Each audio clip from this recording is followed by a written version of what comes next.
गणपती बाप्पा मोरया, मंगलमूर्ती मोरया.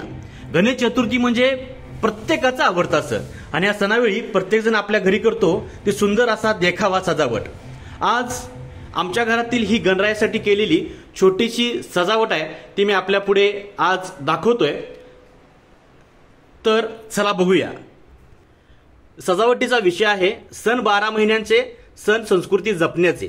म्हणजे 12 महिन्यामध्ये प्रत्येक महिन्याला आपण कोणता सण साजरा करतो तो या सजावटीतून आम्ही दाखवण्याचा प्रयत्न केलाय. तत्पूर्वी ह्या सजावटीला सुरुवात करताना सर्वात समोर ठेवल्या आहेत त्या दोन अशा सुंदर समई. समईपासून आपल्या सजावटीला सुरुवात होते. संपूर्ण सजावट पाहण्यापूर्वी ही आपली गणेशाची मूर्ती आणि आज गौराईचा दिवस आहे. या दोन गौराई आणि आपली छोटीशी गणेशाची मूर्ती.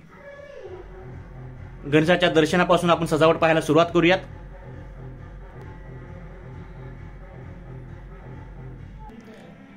जानेवारी महिन्यामध्ये सर्वात आधी सण येतो तो म्हणजे संक्रांतीचा.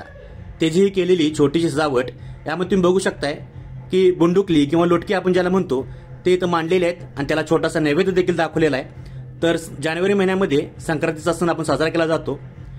त्यानंतर येतं ते म्हणजे फेब्रुवारी महिना आणि फेब्रुवारी महिन्यामध्ये शिमग्याचा सण साजरा केला जातो. त्यासाठी शेणकुट इथं मांडलेले आहेत. त्याचबरोबर त्या महिन्यामध्ये येतो ते म्हणजे रंगपंचमी. हे रंग इथे आपण ठेवलेले आहेत. आणि त्याचबरोबर फेब्रुवारी महिन्यामध्ये महाशिवरात्री येते, त्यामुळं महादेवाचं पिंड देखील आपण इथं ठेवलेले आहे. अशा पद्धतीनं हे फेब्रुवारी आणि जानेवारी महिन्याची सजावट आपण इथे केलेली आहे. मार्च महिन्यामध्ये येतो गुढीपाडवा आणि गुढीपाडव्यावेळी प्रत्येकाच्या घरापुढे गुढी उभा केली जाते.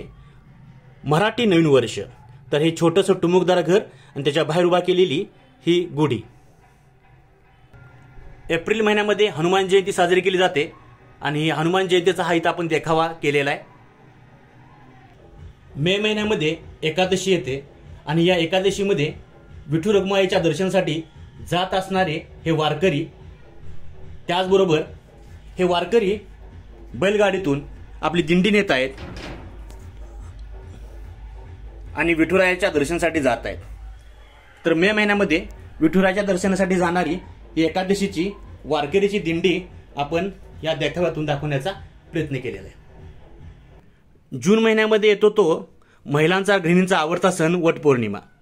तर हा वडाच्या झाडाचं डेकोरेशन केलेलं आहे आणि त्याच्या बाजूला या दोन महिला हातामध्ये दोरा घेऊन आपल्या पतीच्या, नवऱ्याच्या दीर्घायुष्यासाठी वडाला दोरा गुंडाळताना आपल्याला दिसत आहेत. बाजूलाच हळदी कुंकवाचा करंडा देखील दिसतोय आपल्याला.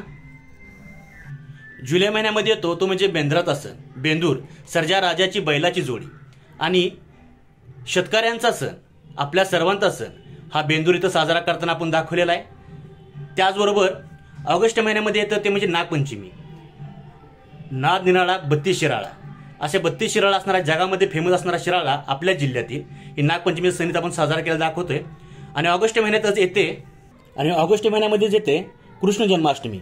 हा बाळकृष्ण आवडते ते म्हणजे लोणी. हे लोणी आपण इथं दाखवलेलं आहे. त्याचबरोबर त्यांच्यावर फुलाची वृष्टी होत आहे. तर ही कृष्ण जन्माष्टमी. सप्टेंबर महिन्यामध्ये येते ती गणेश चतुर्थी. हे देखील छोटंसं डेकोरेशन गणेश चतुर्थीचं प्रत्येच्या घरी केलं जातं ते इथं आपण दाखवण्याचा प्रयत्न केलाय. त्यांच्या पुढे देखील असा नैवेद्य ठेवलेला आहे. त्यानंतर ऑक्टोबर महिन्यामध्ये घटस्थापना करून महिला, पुरुष 9 दिवस देवीची आराधना करतात, उपवास करतात. त्याचाच हे छोटासा देखावा. नोव्हेंबर महिन्यामध्ये येतो तो म्हणजे सर्वांचा आवडीचा सण म्हणजे दीपावली.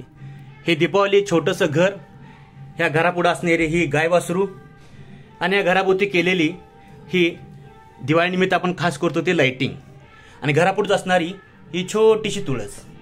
हा दीपावलीचा सण प्रत्येकजण आनंदाने साजरा करतो. तेच हे रंगबिरंगी घर.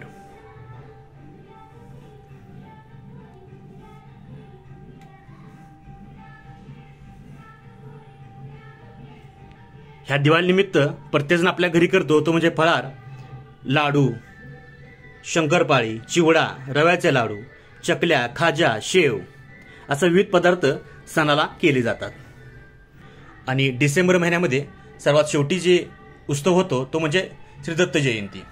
हा दत्त जयंतीचा प्रसाद आणि दत्त जयंतीचा केलेला छोटासा देखावा. तर अशा प्रकारे आपण हा देखावा करण्याचा प्रयत्न केलेला आहे, सजावट करण्याचा प्रयत्न केलेला आहे. यामध्ये कुटुंबातील सर्वांनी खूप मोलाची साथ दिली. माझ्या छोट्या मुलीने हे सर्व बोर्ड जे तयार केले ते माझ्या छोट्या मुलीने लिहिलेले आहेत. तर आपण वेळ काढून हे देखावा पाहिला त्याबद्दल धन्यवाद आणि गणपती बाप्पा मोरया.